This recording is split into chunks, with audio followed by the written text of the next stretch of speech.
ఓం నమో వెంకటేశాయ. భక్తులందరికీ నమస్కారం. కలియుగ వైకుంఠమైన తిరుమల క్షేత్రంలో కొలువై అడిగిన వారికి వరాలిచ్చే ఆపద మొక్కులవాడు శ్రీ పద్మావతి సమేత వెంకటేశ్వర స్వామి కృపా కటాక్షాలు మనందరిపై ఉండాలని కోరుకుంటున్నాను. మన జీవితంలో ఎదురయ్యే ఆర్థిక ఇబ్బందులు, ఆరోగ్య సమస్యలు లేదా అనుకున్న పనులు సకాలంలో జరగకపోవడం వంటి ఆటంకాలు తొలగాలంటే చాలామంది చేసే అత్యంత శక్తివంతమైన వ్రతం 7 శనివారాల వ్రతం. ఈ వ్రతంలో అన్నింటికంటే ప్రధానమైనది ముడుపు. ఈరోజు ఈ వీడియోలో మనం ముడుపు అంటే ఏమిటి, దానిని ఏ వస్త్రంలో కట్టాలి, అందులో ఏమేమి ఉంచాలి మరియు వ్రతం పూర్తయ్యాక దానిని ఎలా భద్రపరచాలి అనే విషయాలను క్షుణ్ణంగా తెలుసుకుందాం. ముందుగా ముడుపు కట్టడానికి కావలసిన వస్తువుల గురించి తెలుసుకుందాం. దీనికోసం మీరు ఒక కొత్త తెల్లటి కాటన్ వస్త్రాన్ని తీసుకోవాలి. ఆ వస్త్రాన్ని పసుపు నీటిలో ముంచి నీడలో ఆరబెట్టాలి. ఇలా చేయడం వల్ల అది పసుపు రంగులోకి మారుతుంది. పసుపు శుభానికి మరియు పవిత్రతకు చిహ్నం. ముడుపులో ఉంచవలసినవి ఏంటంటే బియ్యంలో పసుపు కలిపిన కొన్ని అక్షింతలు, 7 ఖర్జూరాలు మరియు 7 యాలకులు, కొంచెం పచ్చకర్పూరం మరియు జవ్వాదు పొడి. ఇవి ముడుపుకు దివ్యమైన సువాసనను ఇస్తాయి. ఒక పవిత్రమైన తులసి దళం. మీ స్తోమతను బట్టి దక్షిణ 11 రూపాయలు, 21 రూపాయలు, 51, 101, 116 లేదా 1116. ఇది కేవలం డబ్బు మాత్రమే కాదు, స్వామికి మనం సమర్పించుకునే భక్తి. ఇప్పుడు ముడుపు కట్టే పద్ధతిని చూద్దాం. ఈ ప్రక్రియను వ్రతం ప్రారంభించే మొదటి శనివారం ఉదయం బ్రాహ్మణ ముహూర్తంలో లేదా ఉదయం 10 గంటల లోపు చేయడం చాలా మంచిది. ముందుగా తలస్నానం చేసి మడిబట్టలు ధరించి పూజా గదిని శుభ్రం చేసుకోవాలి.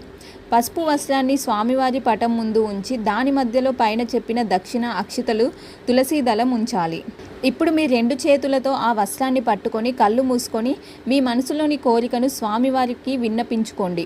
స్వామి, నా కోరిక నెరవేరితే 7 శనివారాలు నియమబద్ధంగా పూజించి ఈ ముడుపుని మీ హుండీలో సమర్పిస్తాను అని గట్టిగా సంకల్పం చెప్పుకోండి. ఇప్పుడు ఆ వస్త్రాన్ని మూటలా కట్టి దానికి 3 ముడులు వేయండి.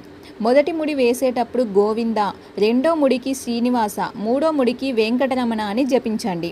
కట్టిన ముడుపుకు పసుపు కుంకుమతో బొట్లు పెట్టి స్వామివారి పాదాల చెంత ఉంచండి.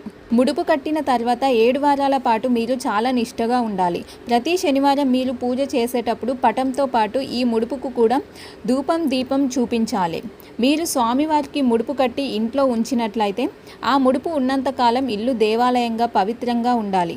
కాబట్టి మాంసాహారానికి దూరంగా ఉండడం మంచిది. చాలామంది కేవలం శనివారం రోజు మాత్రమే మాంసాహారం మానేస్తారు. కానీ వ్రతనిష్ట ఉన్నవారు ఆ 7 వారాల పాటు పూర్తిగా మాంసాహారానికి దూరంగా ఉంటారు. వ్రత నియమం ప్రకారం 7 వారాలు పూర్తయ్యే వరకు మాంసాహారం ముట్టకపోవడం ఉత్తమం.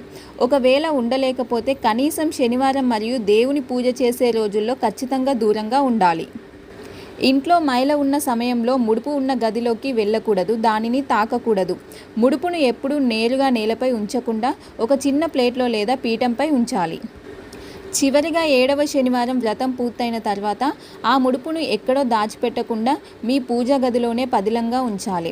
మీకు వీలైనప్పుడు అంటే నెలలోపు లేదా ఆ ఏడాదిలోపు తిరుమల యాత్రకు వెళ్ళి స్వామివారిని దర్శించుకొని ఆ పవిత్రమైన ముడుపును స్వామివారి హుండీలో వేయాలి. హుండీలో వేసేటప్పుడు కూడా మీ కోరిక నెరవేరినందుకు కృతజ్ఞతలు చెప్పుకోవాలి.